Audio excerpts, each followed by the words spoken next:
Lecture de l'Apocalypse de Saint Jean, chapitre 7, les versets 2 à 4, 9 à 14. Moi, Jean, j'ai vu un ange qui montait du côté où le soleil se lève, avec le sceau qui imprime la marque du Dieu vivant. D'une voix forte, il cria aux 4 anges qui avaient reçu le pouvoir de faire du mal à la terre et à la mer.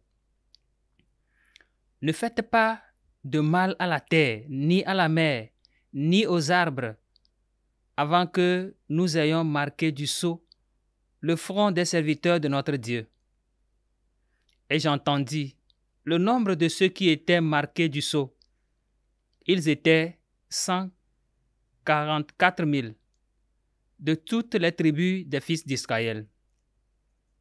Après cela, j'ai vu, et voici une foule immense que nul ne pouvait dénombrer, une foule de toutes les nations, tribus, peuples et langues.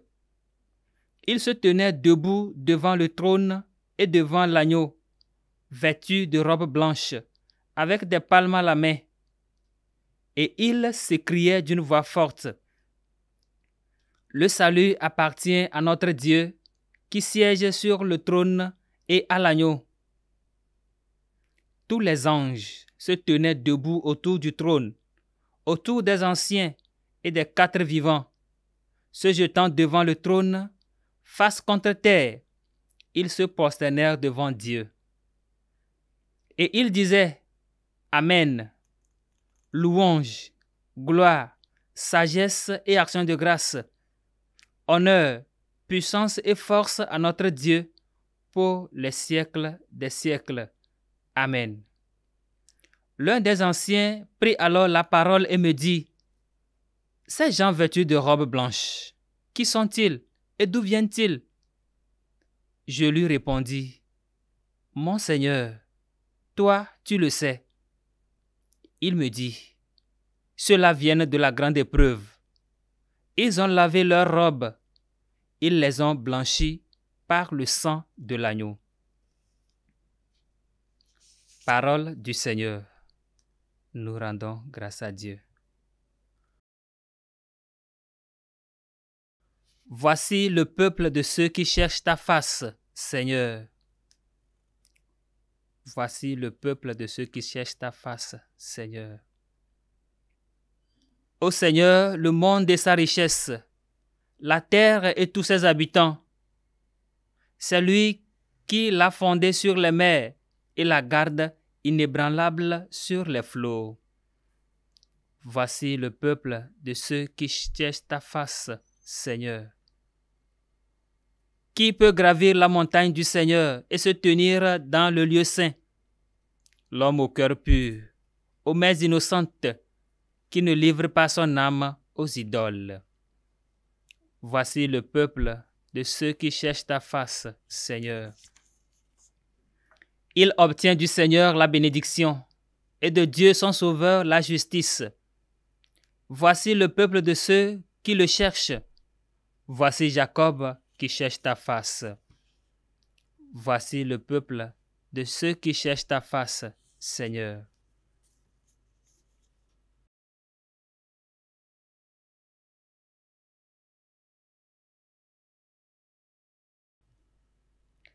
Lecture de la première lettre de Saint Jean, chapitre 3, les 3 premiers versets. Bien-aimés, voyez quel grand amour nous a donné le Père pour que nous soyons appelés enfants de Dieu, et nous le sommes. Voici pourquoi le monde ne nous connaît pas, c'est qu'il n'a pas connu Dieu. Bien-aimés, dès maintenant, nous sommes enfants de Dieu, mais ce que nous serons n'a pas encore été manifesté. Nous le savons. Quand cela sera manifesté, nous lui serons semblables, car nous le verrons tel qu'il est. Et quiconque met en lui une telle espérance sera pur comme lui-même est pur. Parole du Seigneur. Nous rendons grâce à Dieu.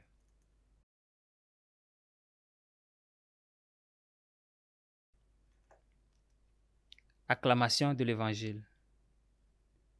Venez à moi, vous tous qui peinez sous le poids du fardeau, dit le Seigneur, et moi, je vous procurerai le repos.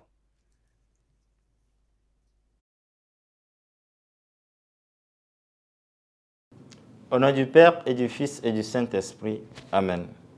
Évangile de Jésus-Christ selon saint Matthieu. En ce temps-là, voyant les foules, Jésus gravit la montagne. Il s'assit et ses disciples s'approchèrent de lui. Alors, ouvrant la bouche, il les enseignait. Il disait, « Heureux les pauvres de cœur, car le royaume des cieux est à eux. Heureux ceux qui pleurent, car ils seront consolés.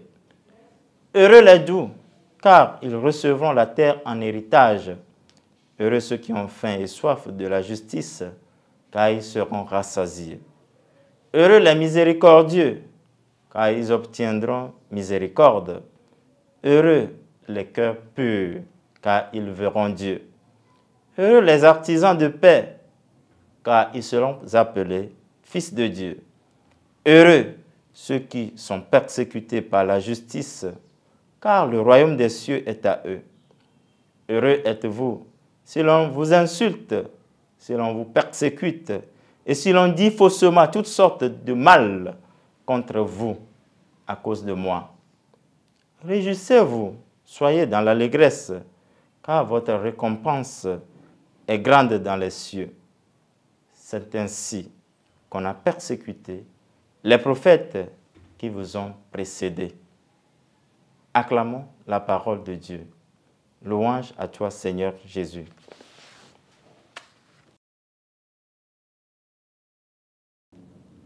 Nous sommes au 1er novembre 2024. Nous fêtons solennellement tous les saints.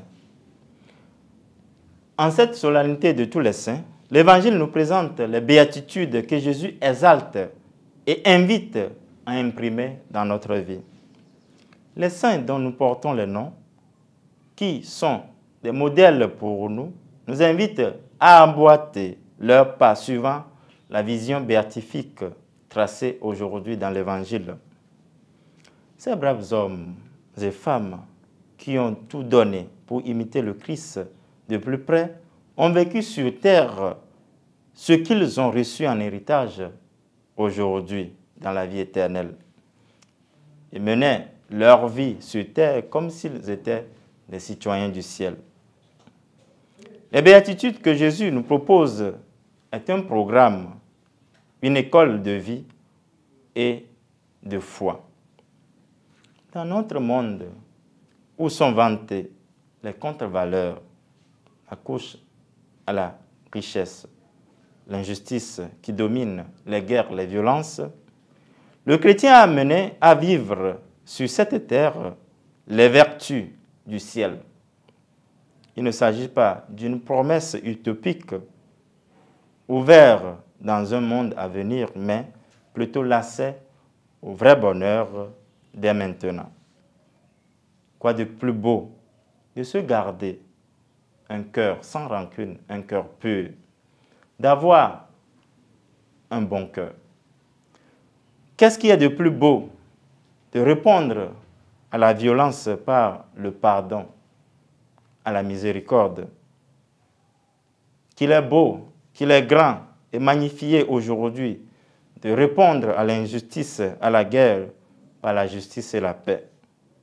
Par ces béatitudes, nous faisons l'effort de ressembler à Dieu, car créé à son image, notre devoir est de l'imiter jusqu'à sa ressemblance. Nos saints l'ont compris. Tâchons-nous aujourd'hui de l'implémenter dans notre vie, aujourd'hui et pour les siècles des siècles. Amen.